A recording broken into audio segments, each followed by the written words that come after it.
Hello everyone, today we are going to learn successors of Akbar. So let's get started. Successors. Successors means the descendants of Akbar. So for the first descendant of Akbar is Jahangir. Descendants means their son, son's son, like that. So Jahangir. So Akbar was like succeeded by his eldest son. He was known as Prince. He was a Prince Sadi. His actual name was, and he renamed himself as Jahangir. What does Jahangir mean? He put the title of Nuruddin Jahangir. Nuruddin Jahangir, which means the conqueror of the world.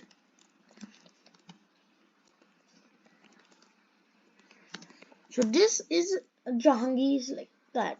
So he ruled from 1605 to 1627. Now, Jahangir inherited one of the largest and the most prosperous kingdoms of the medieval world.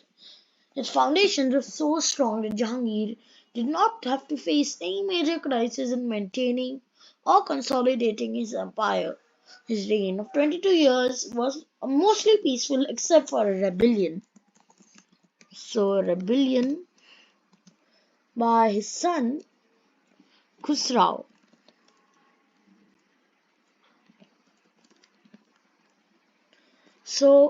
Who had occupied Lahore. Khusrau was defeated and imprisoned while many of the followers were put to death. As compared to later Mughal rulers, the reign of Jahangir was on the whole quite peaceful. There were not too many campaigns.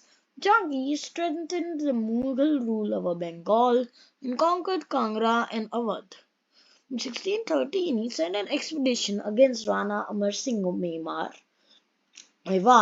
the son of Rana Pratap, who had refused to accept Mughal suzerainty.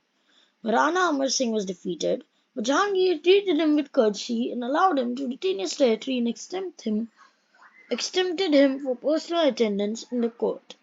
Like Akbar, Jahangir tried to enforce his authority in the Deccan and sent several expeditions to conquer the state of Ahmednagar.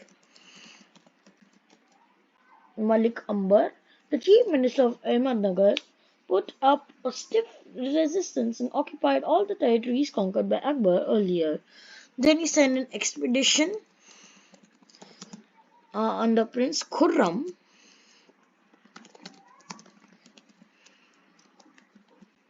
Who is Prince Khurram? Prince Khurram is Shah Jahan. Yes, Shah Jahan, who managed to conquer the fort of Ahmednagar. However, the war continued, and Malik Ambar kept in check of the progress of the Mughals in the Deccan till his death in 1626. Akbar conquered Kandahar in Afghanistan.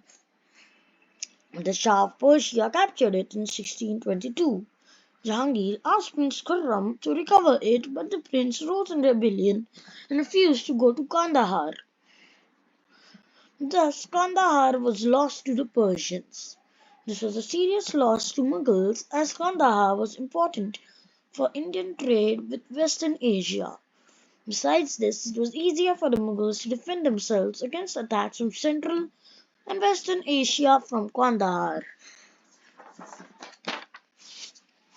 Now,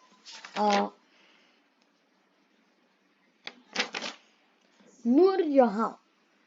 Jahangir married Nur Jahan in 1611.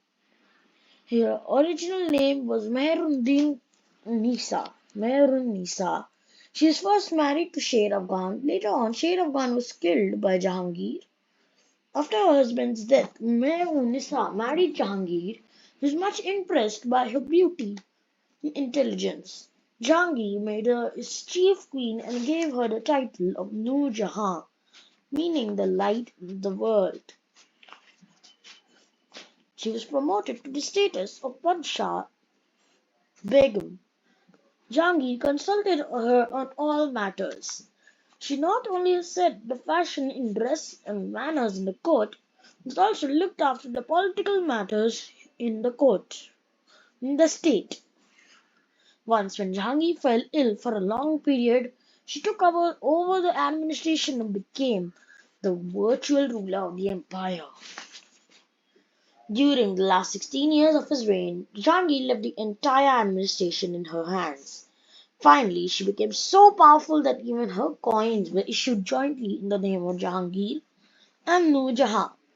She retired from court life after the death of Jahangir when Jahangir died. Death of Jahangir happened in 1627. The administration. Jahangir followed a system of administration introduced by Akbar. He also introduced some reforms like abolition of transit and custom duties and banning the use of wine and tobacco. He continued his father's policy of matrimonial alliances with the Rajputs and won over their loyalty. Jahangir is famous in history for his love for justice. It is said that he got constructed a long golden chain with bells, which was tied to the wall of the palace. Anyone unjustly treated by the government officials could pull the chain and make his complaint. Jahangir used to listen to the complaint and solve the problem. Jahangir was a patron of learning and arts such as poetry, architecture, music, painting, etc. He was a scholar of zoology, botany, and medicine. His memoirs, called the Tusuk-i-Jahangiri, written in Persian, are a valuable source of information about him and his reign. During Jahangir's reign, miniature paintings became popular. It is said that Jahangir's interest in painting was so deep that he could recognize each painting by the style of the artist. The famous painters of his court are Mansur, Murad, Bishan Das, and Abul Hassan. So Jahangir was very fond of playing gardens, the most famous garden being the Shalimar Bagh in Kashmir. Jahangir completed Akbar's tomb in Sikandara, the tomb of Itimad-ul-Dawla, Noor Jahan's father at Agra, built by Noor Jahan, is one of the finest tombs built in marble. It was during Akbar's rule that the Portuguese had established trade centers in India. During the reign of Jahangir, the British made their first attempt to obtain trade rights in India. Two Englishmen, John Hawkins and Sir Thomas Ray, came to India as ambassadors of King James I of England. Sir Thomas Ray persuaded Jahangir to give trade concessions to British traders. He got a permission to set up a factory at Surat. These two British ambassadors have left a lively account of the life at the Mughal court.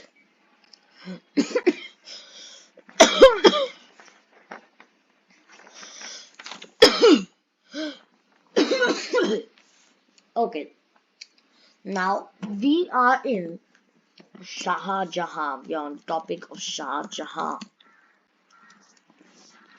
Shah Jahan succeeded to the Mughal throne from 1628 to and ruled till 1657. He had faced tough resistance from his brother Shah because Shahryar.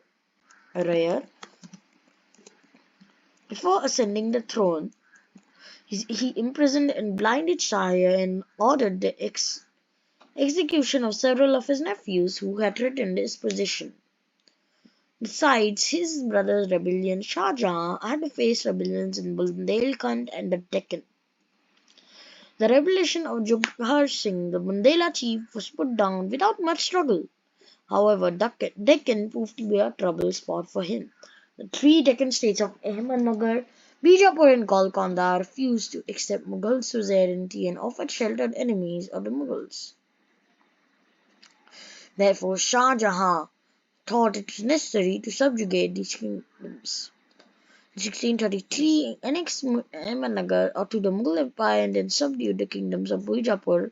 In 1636, in Golconda, in 1656, he did not annex Bijapur and Golconda but forced them to accept his overlordship and pay him annual tribute. Shah Jahan appointed his son Prince Aurangzeb as a viceroy of the Deccan. So Prince Aurangzeb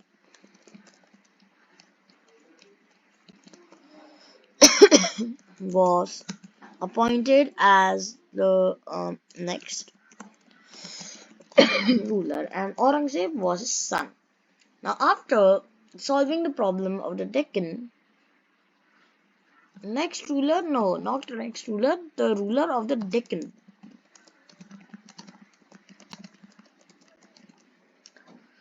Now, after solving the problem of the Deccan, Shah Jahan turned his attention to his northwest.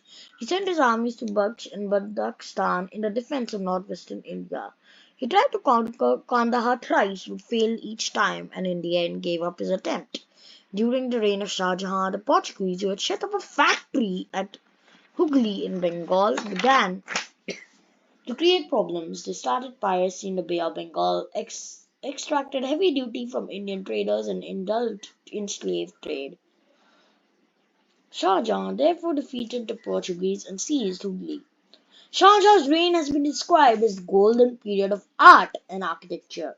On account of continued peace and prosperity during his reign, he devoted himself to art and architecture. The most impressive of the buildings constructed by him is the Taj Mahal in Agra, a mausoleum for his beloved wife Mumtaz Mahal. It was built in 22 years.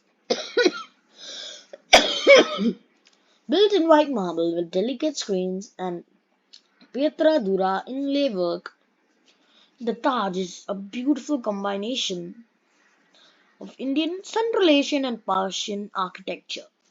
Shah Jahan constructed two famous mosques, the Moti Masjid in Agra and Jama Masjid in Delhi. He shifted his capital from Delhi to Shahjahanabad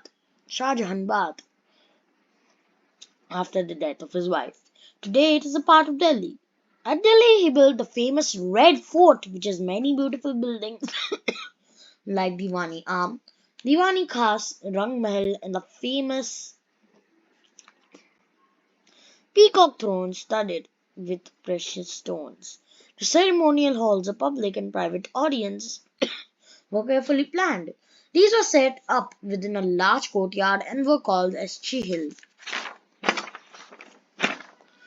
Satun of 40 pillared halls. So also in 1739, this throne and famous Kohinoor diamond was carried away by Nadir Shah, who was a Persian invader.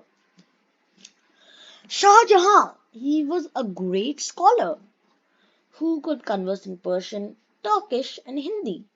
During his reign, fine arts like music, dance, painting made great progress. He gave liberal aid to artists to encourage them. So that is it for today's video. Thank you very much for watching this video. Make sure to subscribe to our channel. This is part 1. Part 2 will be Aurangzeb revolts in northern India, Deccan policy of Aurangzeb, Shivaji, the age of magnificence, and the decline of the Mughal Empire. So thank you very much for watching. Make sure to subscribe, like, and share this video with your friends. Goodbye.